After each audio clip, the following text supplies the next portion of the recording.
Hello and welcome to Rambling Reviews, where I just ramble on about a game that I recently played. Today's subject is going to be Armored Core 6. There will be light spoilers for the very first boss, so if you don't want, but besides that there should be no further spoilers. Let me start with a story. Many years ago, Armored Core 6 had just come out. Many years ago, Armored Core 1 just came out.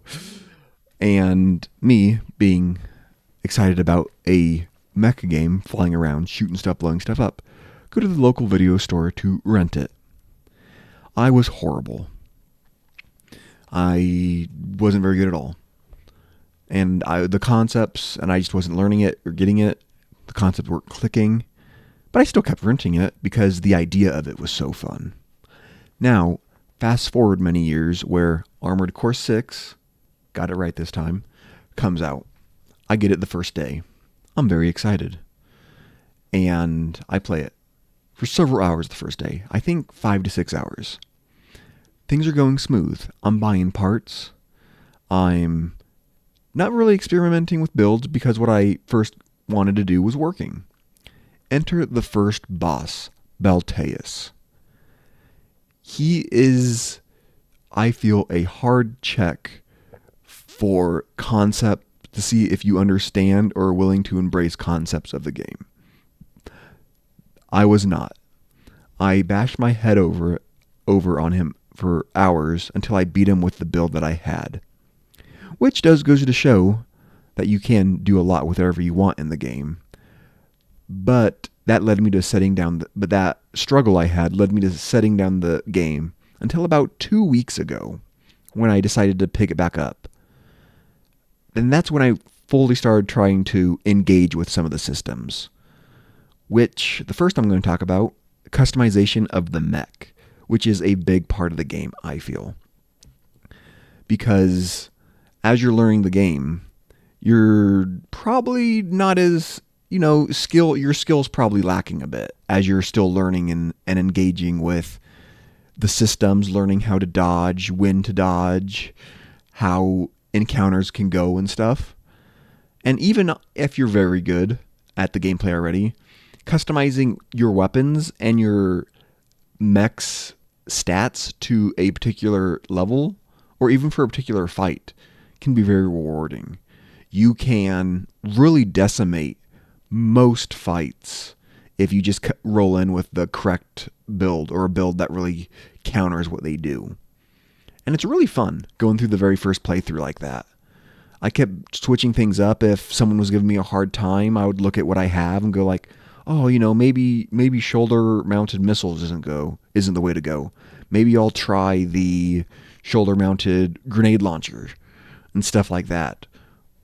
And there's just so many parts that you can try, and you're continually unlocking more and more weapons and mech parts, heads, cores, arms, legs, FCSs, boosters, and generators for your mech. And it's really fun engaging with all that system. And as long as you're willing to embrace that, I feel like you won't have too much trouble going through the game. That said, on the second playthrough, when I got to Balteus, the first boss, I destroyed him. It wasn't like first try, didn't even matter. He was not a joke, but I knew what I was doing, I knew what he was doing, and I just clean sweeped him.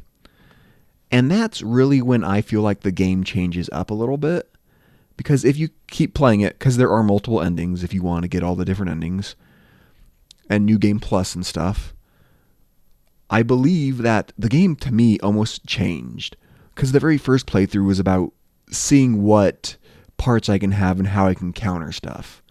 But on the second playthrough, I was wiser, smarter, knew how the game worked better, knew quite a few of the encounters and how to dodge things or at what distances to shoot things with certain weapons, because I became more familiar with the stats or looked up a video to help explain the stats.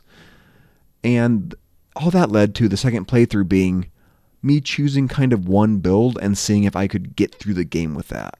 And that was a lot of fun too, because the gameplay is incredibly tight and incredibly rewarding, I feel like, once you start getting it down. listening to the audio cues or the visual, or seeing the visual cues, knowing when to dodge stuff, knowing when you get familiar with fights or weapon types, being like, oh, this one I dodge forward and I can avoid it, or dodge to the left, or whatever. And all of a sudden you're like, okay, now what parts can I make work? Okay, I'm going to do like a more melee focused build. So you build like a quicker mech maybe that can like get in, hit someone, or maybe you focus on like staggering them, and then you can go in for like the killing blow with the melee attack. And all that I think works very well together. It's very enjoyable. It is such a stark contrast to my experience with the first one, which I would more blame on just me being younger and not as adaptive, but I wouldn't blame the first one. But the sixth main installment, is great. I can't believe it. That's almost been solely what I've been playing. I've beaten it 3 times, and it's just great. I would strongly recommend, if you enjoyed it, playing through all the times, the general game. I'm checking my notes real quick to make sure I'm not missing anything. The general game, at least one playthrough, I would still say do all 3 for all the endings, which I guess is a light spoiler. Sorry about that. Just playing through and again and trying all the new parts. Great fun, because you continue to unlock more, and you even unlock more into the new game. And FromSoft, the makers of the game, I believe, right? I'm not mistaken. They have done updates and introduced new parts and new balancing for the PvP mode, which I'll cover briefly real quick, because I've played about 2 hours of it. It's very fun, trying your build up against other people. There's a 1v1 mode and a 3v3 mode, and of this video, they just introduced ranked matchmaking. It's very fun. I could definitely see this becoming a problem of the meta being very strong, of like certain types of weapon just dominating, which from my limited research that I did was already a problem. Apparently bazookas are a big problem. But besides that, I would say I enjoyed it a lot. I would definitely recommend it. With the fact that I played through it all 3 times, I personally feel like the asking price was fair. The only other thing I'll cover real quick, I'm doing this twice. The only other thing I'll cover real quick is the story.